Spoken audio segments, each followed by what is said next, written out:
Hey friends, welcome back to the Above Board podcast. I'm always honored to have guests join us on the show, but today is extra special because I have a longtime friend, Kimberly Stevens, to the podcast. For those of you that have worked with me in the past, you may know her as Kim from Kimsurance because we have many clients that have benefited from her help with Medicare or pre-65 healthcare, health insurance planning. We can get into that a little bit more later, but what you might not know is that Kim is a national champion swimmer, a three-time All-American, University of Iowa Hall of Fame inductee, two-time best-selling author, inspirational speaker, and breast cancer survivor. Her life's work is built on one mission, which is bringing hope where it's needed the most. Now, today's conversation is going to be focused on her story, which is one of resilience, grit, and gratitude. She has endured the loss of her infant son, navigated her daughter's life-threatening diagnosis, and fought her own battle with cancer. And rather than letting these moments define her, Kim transformed them into a calling to protect the future of others through her business, Kimsurance, and to lead Extend the Rose, which is a national movement to help hospitalized children and families feel seen, feel heard, and feel celebrated. Kim's life proves that hope is not passive. It is powerful, practical, and it is life-changing. Her message is simple and yet so very profound. Never give up. Hope is a team sport. Kim, thanks for your grace on the long introduction, and we appreciate you joining us today. Thank you for that amazing introduction. I'm like, I want to meet her. Right here. She's amazing, and we're excited to be talking with you today. And I think, Kim, we talk a lot on this show about the importance of things like grit and gratitude. But you really embody that, and so does your story. And this is a big opening first question. But do you mind maybe just taking a few moments to share with us your journey and how that shaped who you are today? Wow, how do I start? I know that's a hard one.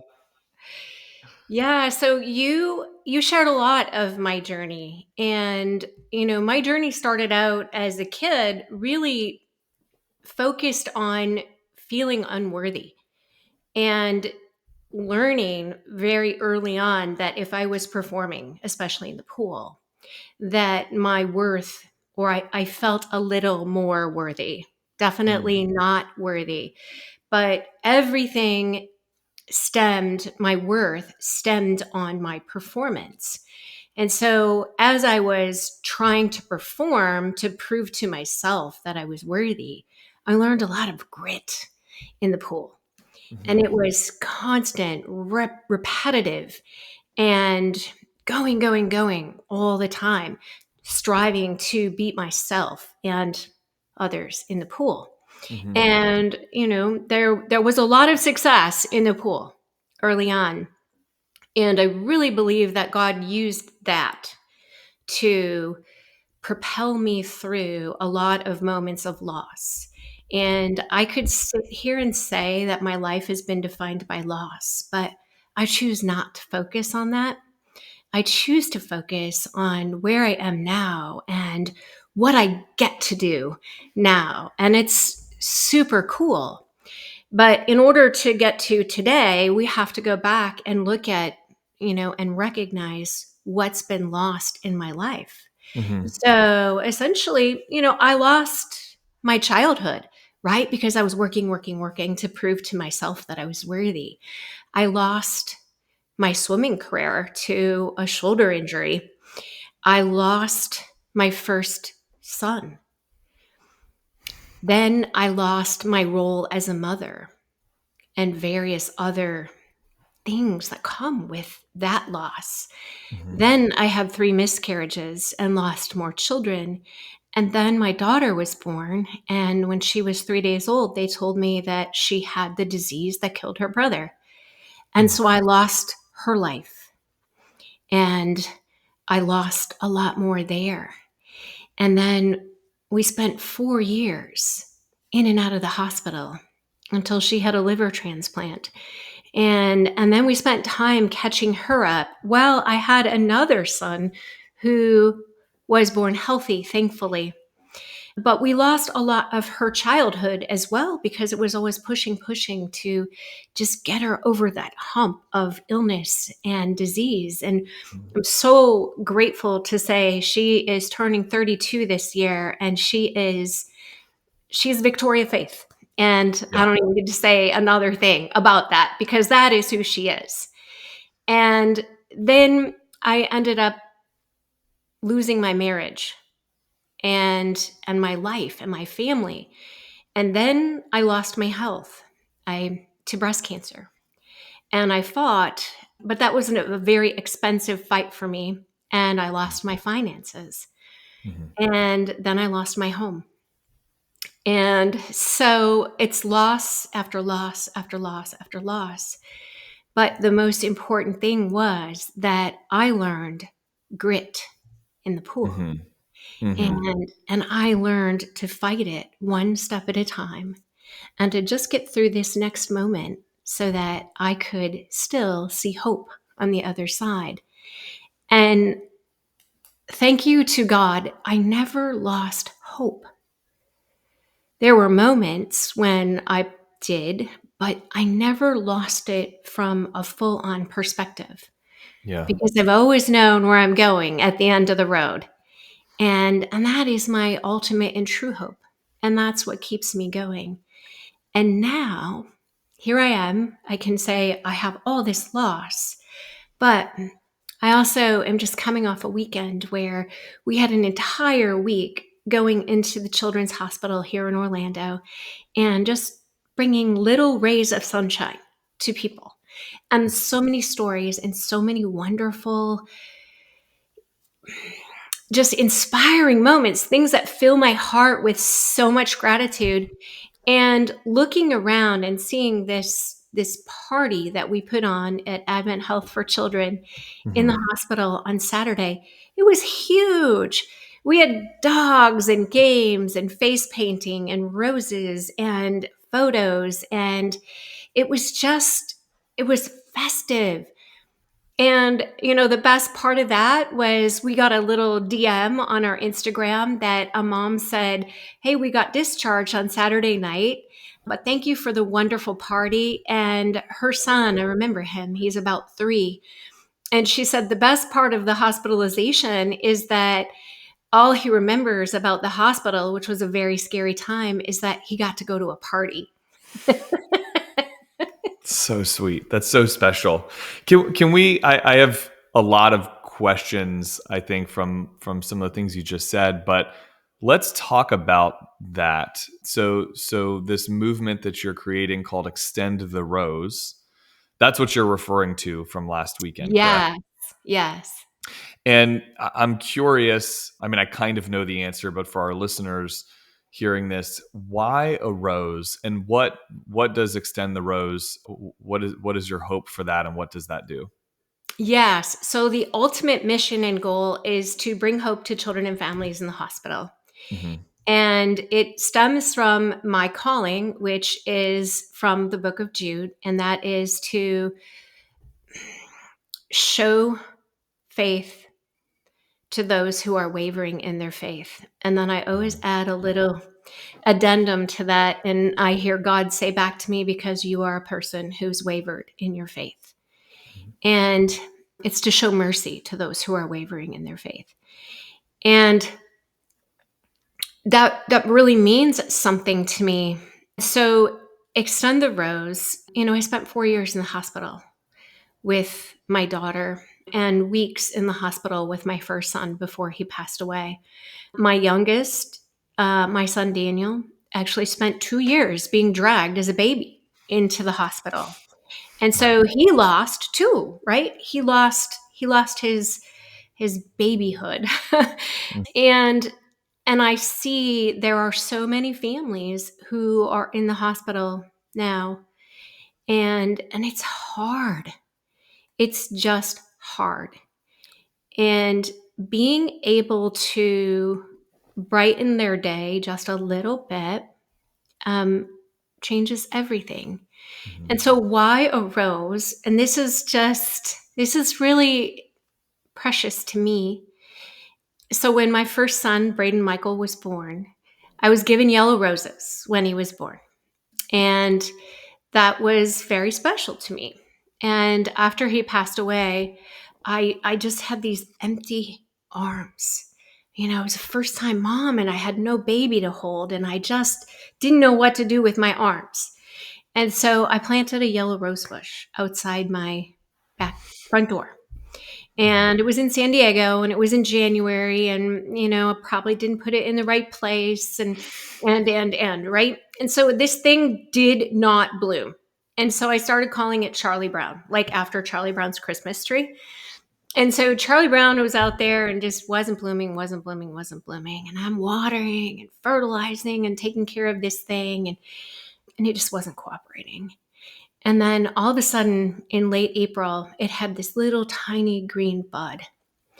And now, again, I was a first time mom and I had lost my child, and Mother's Day was approaching.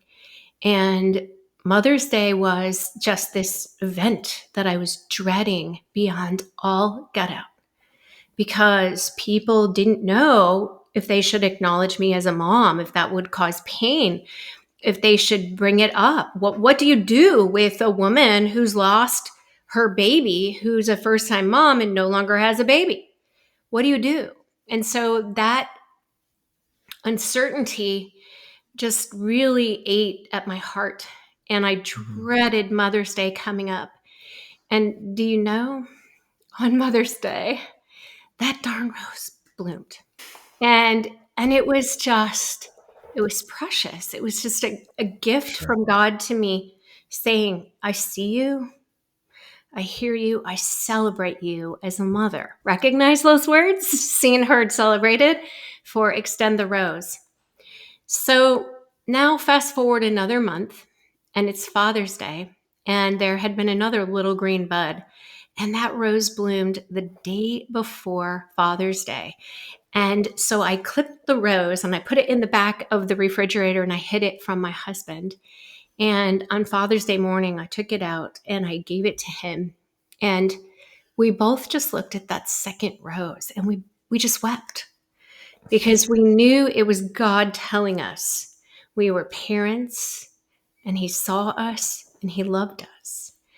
And then over time, we had a couple of roses, but not very many. And then my daughter was in utero. And here I was about 35 weeks pregnant. And we had just done an amnio, and she was prenatally diagnosed as being cleared from citrullinemia, 1 in 4 chance for her. And we were celebrating our hearts out. And then there was a little bud on the rose bush.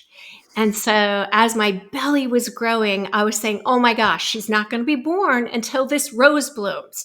So I started having fantasies, and every woman who's ever been pregnant knows this fantasy. You just want to have the baby. And so I'm like, I'm going to go out there with a hairdryer and warm up that rosebud so it blooms faster. And my daughter was born on November 19th. And we got home. And it was a Saturday morning, and I went out and I looked at the rose bush and it hadn't bloomed. And I was like, that's really strange. And there was a moment of disappointment. Mm-hmm. And then a couple days went by and we got the phone call. The backup tests revealed that my daughter had citrullinemia and she had to get into the ICU immediately. And we got to the ICU and they said, she's not going to live a week. If she does live, she won't meet any milestones, and, you should adjust your expectations. And I was devastated. We spent 11 days in the ICU, and we learned that we could possibly survive with this disease with a special diet and medications. Mm-hmm. And we were discharged, and we got to go home. And the day she was discharged, that rose bloomed. Oh, that's beautiful. So that's why we are Extend the Rose. and Kim, while we're talking about Victoria, there's a story that I've heard you share before of the doc. Well, actually, there's two stories that I love that Yes. I've heard you share, which is her 8th birthday. But then, if you don't mind, maybe indulge myself and the listeners on the story of the doctor who was invited to her high school graduation. Absolutely. Some of my favorite stories. Yeah. So, one of the things that I've learned over time, and in swimming, I learned this quite honestly, is that we have to see and celebrate milestones. Hmm. So, maybe I didn't win nationals when I was 13, but I actually swam faster than I had swum the day before. Hmm. And that's really important to see progress. And you know what that really is? Is gratitude. Hmm. But there was no gratitude movement when I was growing up and swimming, and there was no gratitude movement yet when my daughter was diagnosed. But I knew that if I was going to keep going, I had to see and celebrate milestones. And so I did. And one of the favorite milestones that I celebrated was probably one that nobody would think of as a milestone, but it was extremely important to me to acknowledge. And so I mentioned that my daughter spent nearly 4 years in the hospital, in and out of life flight helicopters, comas, just crazy things. And she was near death more times than we can count. And she had a liver transplant just before her 4th birthday. And as a matter of fact, her 4th birthday was the first birthday that she didn't spend in the hospital. And it was a miracle. But when she turned 8, that day to me represented the day that she was healthy longer than she was sick. And so we just had a giant party. And, it was her birthday. So awesome. We could have a party. There was a reason. But inside for me, there was so much more reason to celebrate that this child was now healthy longer than she was sick. And Hmm. those are the kind of milestones we can miss if we're not Yeah. looking. Right. I think that you have a special ability, Kim, to find that gratitude in the midst of struggle and pain and difficulty. What would you say to listeners that are, because I think so that your story is a very powerful one. It's one of the reasons why I was excited to have you on and share your story. And I think it's conversations like this that I feel people need to hear because it's very honest. It's very Yeah. real. It's vulnerable. And that's how we learn and grow. People benefit from these types of conversations. And so I think there's many folks that are dealing with struggles or hard times or grief. And I think it's amazing, like your ability to find that gratitude. But what would you maybe say to the listeners that are dealing with grief? Because I've heard you talk about, recognizing your loss, and that could be in even at the beginning of this, that could be it in so many different things, like the loss of your childhood when you were a kid and focusing so much on swimming, for example.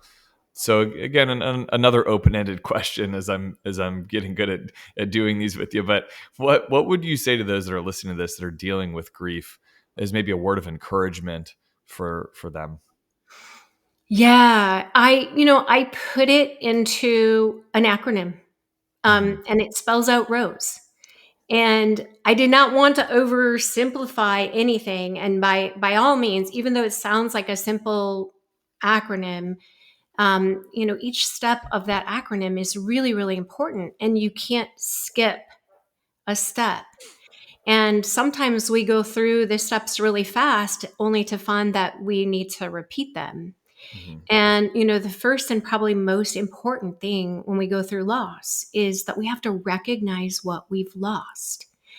And, I mentioned when I lost my son, I lost not only my little boy, but I lost postnatal bonding. I lost the dreams that I had for him. He was going to be the quarterback at Michigan. And and that's an Iowa Hawkeye talking. Yeah. Right. And I lost my role as a mom. I Mhm. lost his wedding. I lost his children. I lost so much more than my little boy who I could no longer hold in my arms. And understanding the depth of that loss is really important. Right. And Not minimizing it. right, Right. that we've all seen the Monty Python scheme, right? The Yeah. Yeah. scene where the Black Knight is walking through and King Arthur's like, no, you can't go by, and he's like, well, yes, I can. And then King Arthur cuts off his arm, and he's like, oh, it's a flesh wound as it's bleeding from the artery. And then he loses his next arm and it's bleeding from the artery, and then his legs, and he continues on saying it's a flesh wound. And a lot of us do that with loss in our lives. Mhm. No matter what the loss is, loss can be a divorce. Loss can be our finances. Loss can be so many things. Loss can be a dream Mhm. that we figure out is not going to come true. Loss is profound and it affects our hearts. And until we really know what we've lost, we can't really start moving through the next step. And so R is just recognize what we've lost. And then O is one step at a time. And one of my favorite sayings is, how do you eat an elephant? One bite at a One bite at time. a time. Yeah. One bite at a time. And you know where I learned that? I learned that in the pool. Of Because course. I would be in the pool and they would put up these hard sets on the board. And sometimes it was doing 10 repeats of a 200 freestyle. Okay, so that's 8 laps. So every 2 minutes and 30 seconds, I had to push off the wall and do 8 more laps. And there Mhm. were various goals for each one of those repeats, as we would call them. But if I had to do 10, and when I was on number one, I was thinking about number 10, forget about it. I Mhm. was going to have a very bad set. Mhm. And so I learned to focus right here, right now. And maybe I was working the third portion, of that 200, or maybe I was working the last portion of that 200. But there was always something to work on in that moment. And then when I pushed off the wall again, I had to reset my mind and work on the new thing.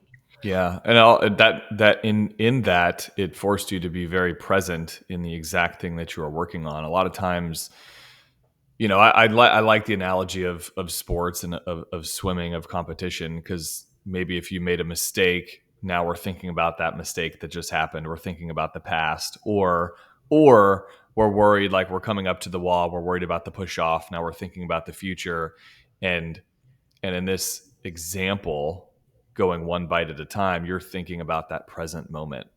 I think Yeah. that's very powerful. Yeah, it's super important because if I would have tried to live Tori's lifetime when she Hmm. was 2, she would never have survived, and neither would I. Sure, sure. Yeah. And then the S in Rose is see and celebrate the milestones, just like that 8th birthday celebration. But really, all that is gratitude. Yeah, And, yeah, I didn't even know that until I really started thinking about, what is this S piece, the milestones? It's gratitude. yeah. And it's so simple if we can just identify something we're grateful for.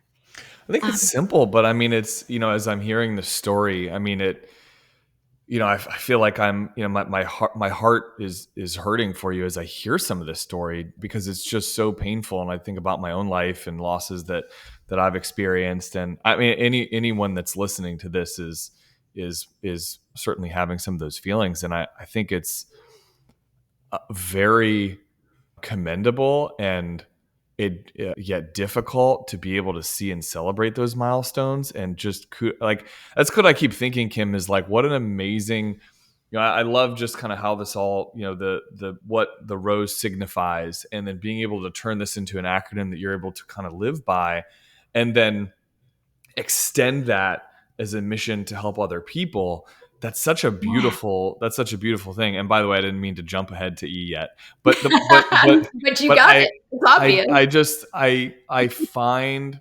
I'm thinking about loss in my own life, and friends that I know that listen to the podcast. I think that's one of those things, like we always say this on the show, like it's easier said than done. That's truly one of those things that's easier said than done, to find those moments to celebrate. But I think that is such an inspirational story of when Victoria turned 8, and that signified, that marked the time that she was healthy for longer than she was sick, and being able to celebrate that. I think that that's just an incredible awareness and hard to do, right? I mean, is it or isn't it? I don't know. I mean, I think, I'm looking at it Mhm. from the listener's point of view, saying like, I could see folks being like, that's really hard to find those moments to celebrate in all this tragedy and loss as well.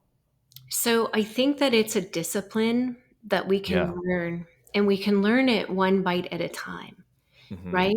And so I remember some days when my daughter it was right before her transplant, and we were just not keeping her stable. Right. And so if you can picture this, here I was, a young mom, and I had a baby, Daniel, who needed me. And he was about 18 months old, and Tori was about 3.5. Hmm. And we were not able to keep her stable. And so some of the coping mechanisms that we did is we created a special formula, and then she had a feeding tube. And it was a tube that went directly into her stomach. And I had a key like tube that I would put into that feeding tube. And then I had essentially a leash that was attached to her tummy, and I had a syringe. And Right. the idea was that if we could feed her continuously over 24 hours, it might help her stay more stable. And she wouldn't wear a pack. And so I had to become the 24-hour feeding tube pack. And so what that meant was every hour I had to prepare a new formulation and then pour that into her feeding tube and then follow her around the house until gravity would empty that into her stomach. And it took about a half an hour to empty into her stomach. And then as that was emptying, I was trying to monitor my 18-month-old and keep him out of trouble and, things like that, keep him entertained. And there were days Hmm. where I did not know if I could make it to the next top of the hour when the feeding had to restart over again.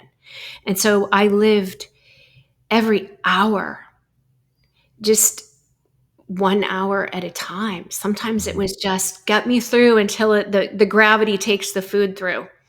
And then I'll get to this point, and then I'll get to that point, and then this point. Yeah. One bite at a time. Hmm. One Yeah. bite at a time. And so is it hard to be grateful? Yes. But at the same time, what I knew is by feeding her that way, I was keeping her more stable, Hmm. and we would have fewer hospitalizations and fewer high ammonia episodes and fewer comas and less brain damage and more hope. Yeah. And I guess in this scenario, as I hear you say that, and I just, man, I mean, this, I have young kids, and so I'm just kind of placing myself in your shoes and feeling all kinds of emotions as I'm hearing this story. And I've heard this story before, but we've never directly talked about it in this format.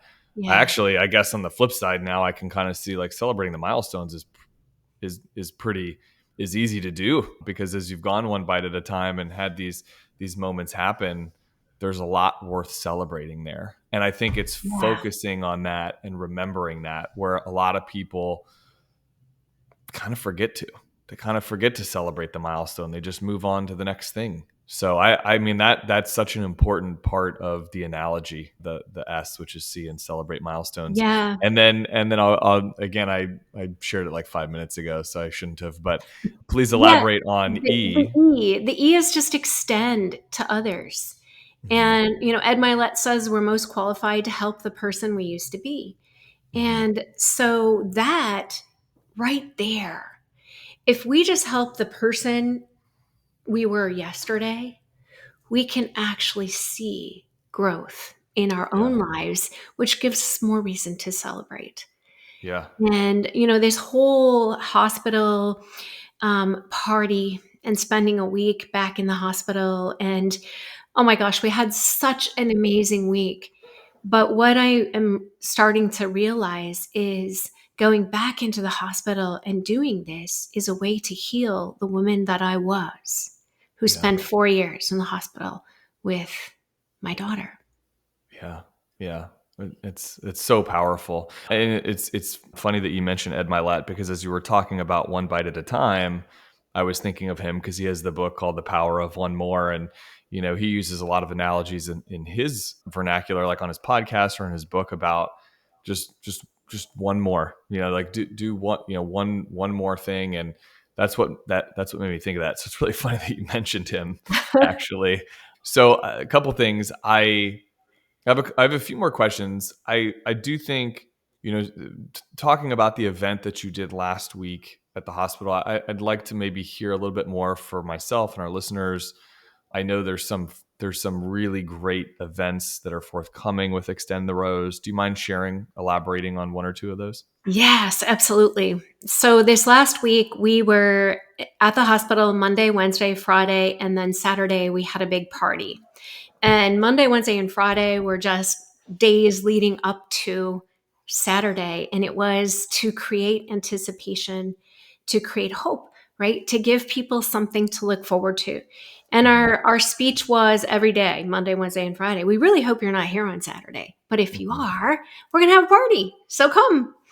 And it really did exactly that. It creates this, I have something to look forward to even if I'm still in the hospital on Saturday. Mhm. And so that's what we're looking to do.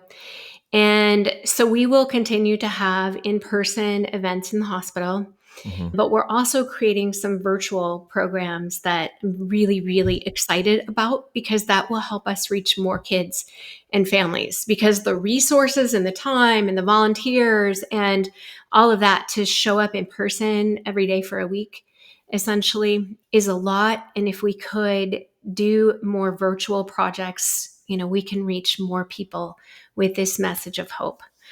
And so, one of the things that we have coming up is we actually are going to be in the Rose Parade on January 1st, 2027, provided that we get a sponsor and we can make that happen financially. But I really believe in my heart of hearts that it's going to happen.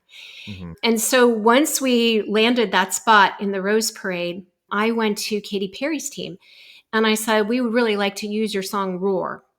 And because the kids love that song and they all want to roar.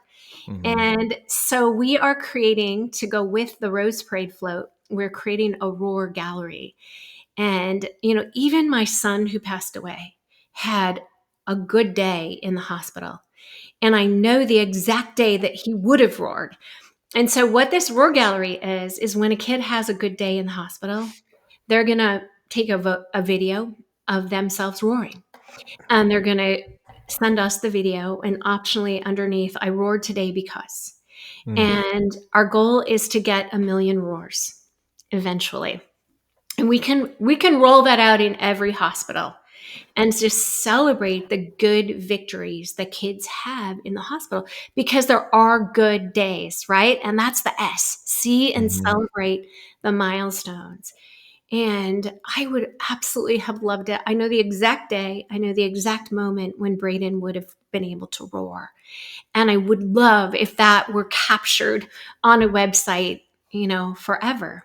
Yeah. And so when we're in the Rose Parade and we've got the float roaring down Pasadena Boulevard, we're going to have a QR code where 28 million viewers can go and look on the Roar Gallery and be inspired by kids who are roaring.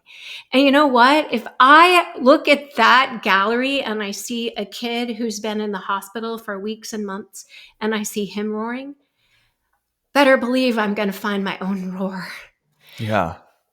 Yeah. What a beautiful way to celebrate these kids. And Kim, I mean, this is I'm having a hard time. I don't think I've ever been emotional on our podcast before, but I mean, I'm having a hard time even finding the words at the moment. So I apologize about that. But boy, oh boy, this is your calling. This is your mission. I mean, I can feel it every time I talk to you.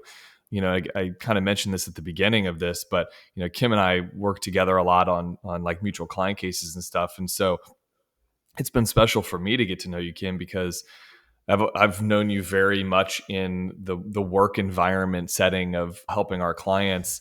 And as I've learned more about this story and talked with you more about it, it's just so touching. And it's so clear to me that God put you on this earth for this mission and this calling. And it's just for many other reasons, of course, too. But I can feel how connected you are to it. And it's inspiring. It really is. So I want to thank you. Thank you. Kim, it's extendtherose.org. Is that Yeah. correct? Okay. Yes, Awesome. And you also have a book out I do. titled Altered, With an but A. Altered with an A, and it's finding hope through grit and gratitude to never give up, right? Yes. And so I want to ask about that because I think, that carries a spiritual and a transformational connotation. And we've talked a bit about faith and the role that that's played in the healing process. How does that continue to shape your grit and gratitude today, your faith? And part two to this question, you've talked about even in the grieving and loss process about even losing your faith at different points of time to only Yes. rediscover it. But I'm just curious to hear you chat on that for a couple minutes. Yes. So in my book, I just kind of chronicled. I put it into 4 parts. When the answer is no, hope when the answer is yes, but later, hope when you're rebuilding. And it's just about hope in Mhm. 4 different sections. Okay. And what was really important to me was to just be honest, because I think that people look at me now and go, "Oh gosh, yeah, it was easy for her. She had all this training in the pool, blah blah blah blah blah." And but the real story is there was a 10-year period of time when I walked away from my faith. Mm-hmm. And I really did not want anything to do with God. And I Mm-hmm. could not find my hope. And and I wrote it in my book the day that I walked back. I was like the prodigal son. And we all fear when we come back, we fear that we're going to be judged and that we're not going to be received. But that's not the story of the prodigal son, right? The story is we're welcomed back with open arms.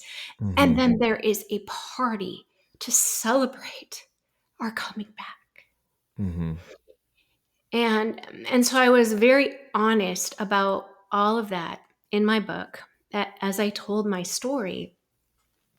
But one of the most important moments of my story is after Braden died.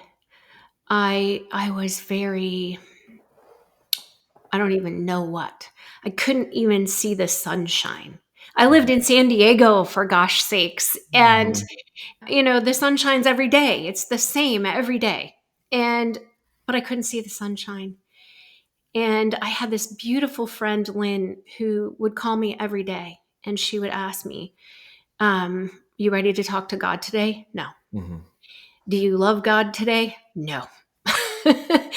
and and I just remember wanting to duke it out with God.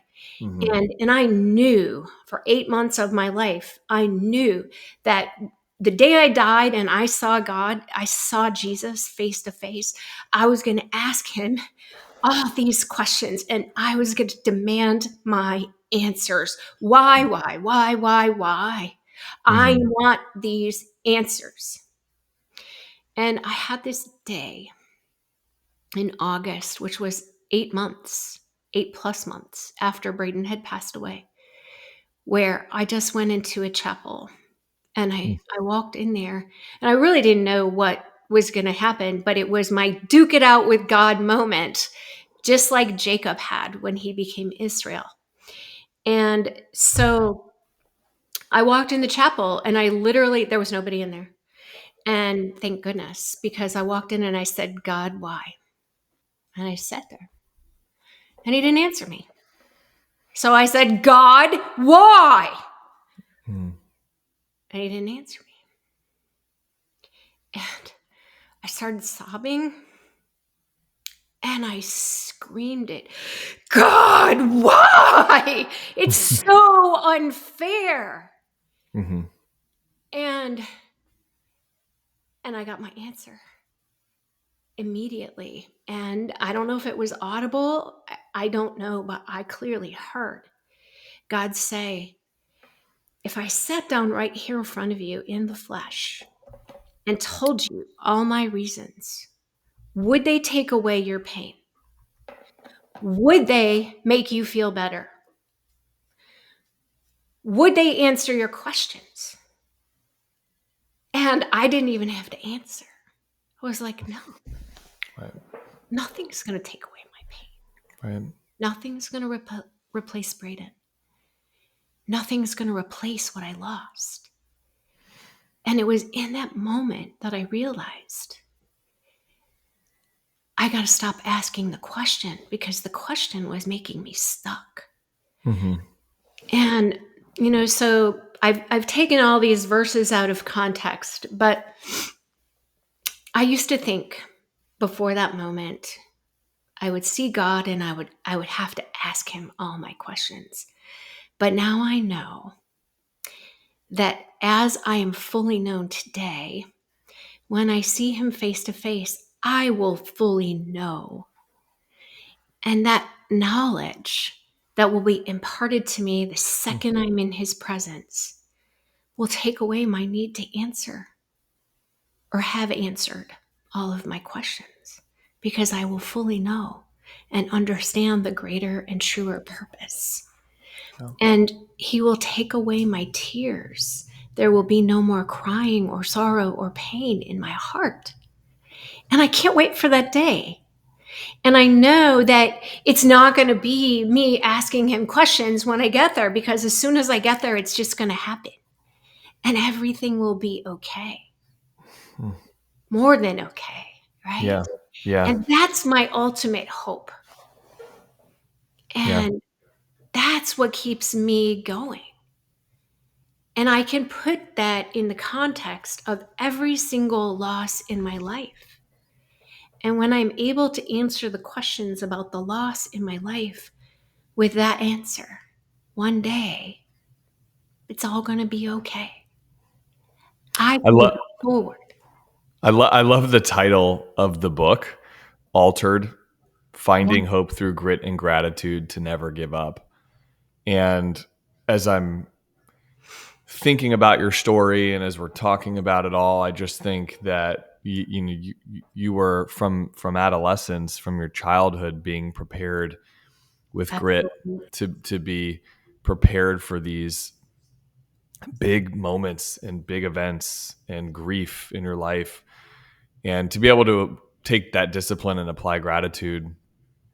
I think it's such a compelling and powerful story and message, and it's everything I could have hoped this conversation would be today, because it's I really wanted our listeners to hear that inspiring message. So Kim, thank you for having this conversation with me, and inspiring so many others that are listening to have this conversation today. Kim, couple things that I'd like to mention. So as we wrap up the show, the first thing I want to say is I bought 10 copies of your book, Altered. Oh, thank I'd you. like what I'd like to do is give those 10 copies away for free to our audience. So if you'd like a copy, just text me the word altered at 407-904-8414, and then my team will send it your way. So again, 407-904-8414. And then I also think, Kim, as folks are listening to this, if they haven't already, I'd imagine a lot of folks are, whether it's getting involved or just following you on social media. I'd like to create a platform for folks to do that. So in spirit of that, Kim, how Amazing. can listeners best find you? The easiest way is to go to our website at extendtherose.org. Okay. extendtherose.org, and we have our socials on there. So if you are a Facebook person, Instagram, TikTok, any of those platforms, you can just click on those on our website and it'll take you right to our platform. But everything is also on our website. So it's all in one centralized place. Fantastic. Kim, any final thoughts or conversations that you'd like to have today? Just parting words of wisdom for our listeners? I don't know about words of wisdom, but I do want to just say thank you for allowing me to be here and continue the story, right? This is extending. This is the E. Yeah. And it is my privilege and my pleasure to be able to share the story and hopefully inspire others to never give up. Well, you've absolutely done that today, and thank you again. It was special for me to have you on our podcast. So thank you, Kim, for joining us, and Thank you. and to our listeners, thank you as well for tuning in to the Above Board podcast. We love these conversations. We're grateful for our audience of listeners. If you'd prefer to watch conversations like this one instead of just listening to them, head over to our YouTube channel, subscribe to our podcast. You can find us at Candor Path, or search the Above Board podcast on YouTube. Thanks again, and we'll see you all next week. Thanks, Kim.